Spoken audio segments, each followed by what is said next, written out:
Bismillahirrahmanirrahim. Assalamualaikum warahmatullahi wabarakatuh.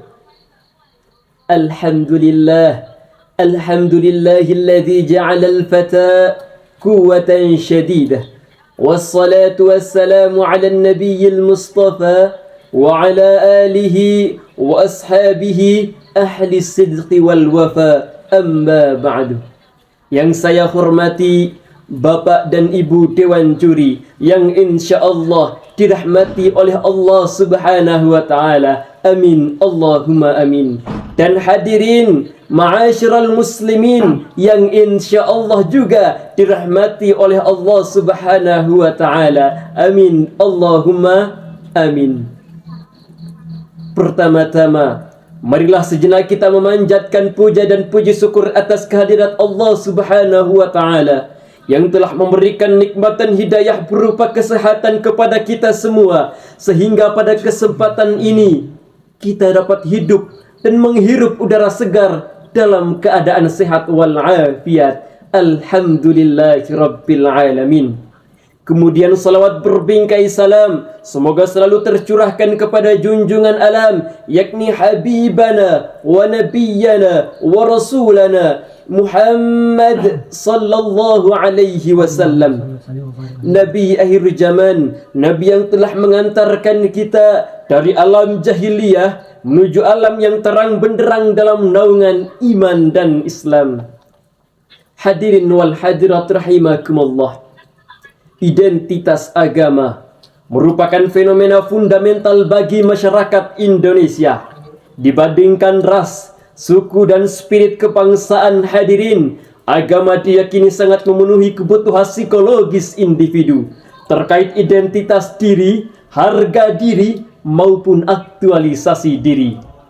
Demikian sekelumit kesimpulan, hadirin, dalam Journal of Asian Social Psychology di New Delhi, India. Konsekuensinya, hadirin, sebagai penganut agama di Indonesia, kita pasti dihadapkan bukan hanya dengan umat seagama, melainkan juga dengan umat yang berbeda agama. Dari segi keyakinan, hadirin, apakah semua agama benar? Atau hanya agama yang dianutnya saja yang benar? Maka oleh sebab itu, hadirin, pada kesempatan yang berbahagia ini, izinkanlah saya untuk menyampaikan sebuah tausiah yang berjudul Moderasi Beragama dalam Bingkai Bhinneka Tunggal Ika. Hadirin ma'asyiral muslimin rahimakumullah. Allah Subhanahu wa Ta'ala berfirman dalam surah Al-Baqarah ayat 142. Bismillahirrahmanirrahim. وَكَذَلِكَ جَعَلْنَاكُمْ أُمَّةً وَسَطًا لِتَكُونُوا شُهَدَاءَ عَلَى النَّاسِ وَيَكُونَ الرَّسُولُ عَلَيْكُمْ شَهِيدًا. Dan demikian pula kami telah menjadikan kamu sebagai umat Islam, umat pertengahan, agar kamu menjadi saksi atas manusia dan Rasul. Hadirin rahimakumullah. Asbabun nuzul pada ayat tadi masih relevan dengan ayat sebelumnya, hadirin, yaitu tentang pemindahan kiblat kaum muslimin dari Baitul Maqdis ke arah Ka'bah atau mustaqbal al-kiblah. Ayat tersebut, hadirin, diturunkan Allah Subhanahu wa Ta'ala untuk mempertegas posisi kaum muslimin sebagai umat yang moderat atau dikenal dengan istilah ummatan wasatan. Ya lal watan, ya lal watan, ya lal watan, hubbul watan minal iman, wa la takum minal hirman, inhadu alal watan. Namun disayangkan, hadirin, tinta-tinta emas kini, hadirin, berubah menjadi tinta yang kelam karena julukan umat Islam sebagai umat yang moderat di kawasan ASEAN, hadirin, kini terkenal dengan umat teroris, umat separatis, bahkan, hadirin, umat radikalis. Sebagai contoh kelam, terjadi sederetan kasus terorisme dan radikalisme di berbagai wilayah di negeri ini, hadirin. Sebagai contohnya, pembunuh diri di jembatan Papua, aksi terorisme di Mapolda Riau, pembunuh diri di Surabaya, dan di kota yang sama, hadirin, kasus peledakan bom yang menyebabkan 3 gereja, hadirin, hancur, yang menyebabkan puluhan nyawa tidak berdosa meninggal dunia.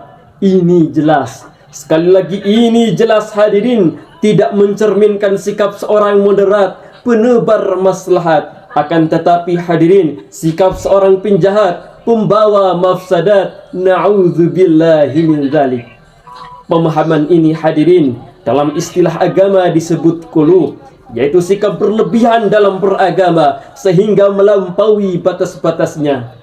Demikian penjelasan Ibnu Hajar Al-Asqalani dalam tafsirnya yang masyhur Fathul Bari jilid 13 halaman 278. Dalam hal ini hadirin, berkenaan dengan kisah Al-Asma, putri Abu Bakar Asy-Siddiq yang didatangi ibunya Sayyidatina Qatilah yang pada saat itu belum memeluk ajaran Islam.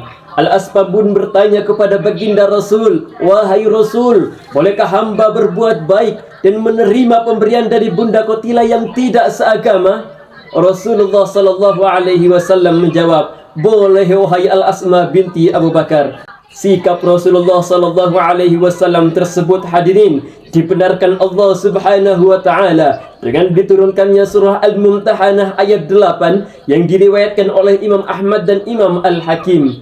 Dengan demikian hadirin, dalam konteks kebangsaan dengan berbagai kebinekaan yang ada, termasuk beda agama, tidak dibenarkan menutup ruang ukhuwah hanya karena beda agama, dan tidak dibenarkan menutup ruang kerjasama hanya karena beda ras dan kesukuan.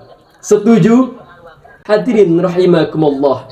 Akhir dari tausiah tadi dapat saya ambil kesimpulan bahwa Indonesia memiliki keanekaragaman suku, ras, bahkan budaya. Jika saling bertoleransi satu sama lain, maka segala perbedaan yang ada dapat menjadi modal utama dalam membangun bangsa. Hadirin rahimakumullah. Demikian tausiah yang bisa saya sampaikan. Lebih dan kurangnya mohon dimaafkan. Wabillahi taufiq wal hidayah. Assalamualaikum warahmatullahi wabarakatuh.